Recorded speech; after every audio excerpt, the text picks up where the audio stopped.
తమిళనాట రాజకీయ అనిశ్చితికి తెరపడింది. పళనిస్వామి సీఎంగా ప్రమాణ స్వీకారం కూడా చేశారు. మరి రేపు జరగబోయే బల పరీక్షలో ఏం జరుగుతుంది అన్నది ఇప్పుడు ఆసక్తిగా మారింది.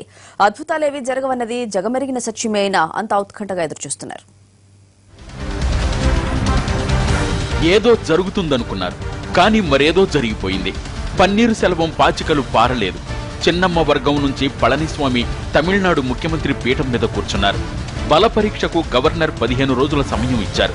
రేపు ఉదయం 11 గంటలకు ప్రత్యేకంగా సమావేశపరచనున్నట్టు తమిళనాడు అసెంబ్లీ కార్యదర్శి ప్రకటన కూడా విడుదల చేశారు.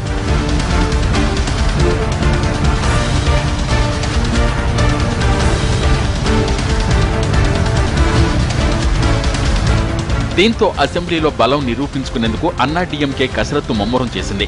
ఈ మేరకు రాజ్భవన్లో ప్రమాణ స్వీకారోత్సవం ముగిసిన తర్వాత శశికళ వర్గానికి చెందిన ఎమ్మెల్యేలంతా తిరిగి కూవత్తూరులోని గోల్డెన్ బే రిసార్టుకు వెళ్లిపోయారు.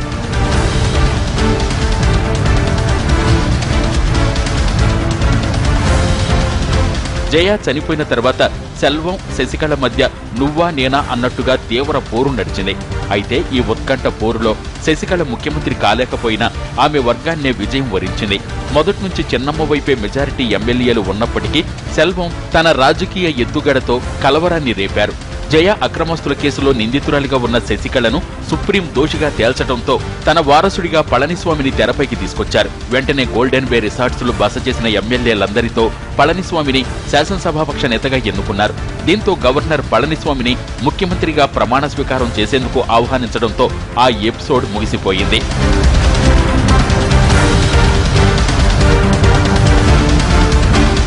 పదిహేను రోజుల్లోగా శాసనసభలో బలం నిరూపించుకోవాలని గవర్నర్ గడువు విధించారు. దీంతో పళనిస్వామి అసెంబ్లీని సమావేశపరిచి శనివారమే బల నిరూపణకు సన్నద్ధమవుతున్నారు. ప్రస్తుతం పళనిస్వామికి 124 మంది ఎమ్మెల్యేల మద్దతు ఉండగా పన్నీరు వైపు 10 మంది ఎమ్మెల్యేలున్నారు. అయితే పళనిస్వామికి 117 మంది ఎమ్మెల్యేల మద్దతుంటే సరిపోతుంది. మొత్తం మీద రేపు తమిళనాడు అసెంబ్లీలో ఏం జరుగుతోందోనన్న ఆసక్తి నెలకొంది.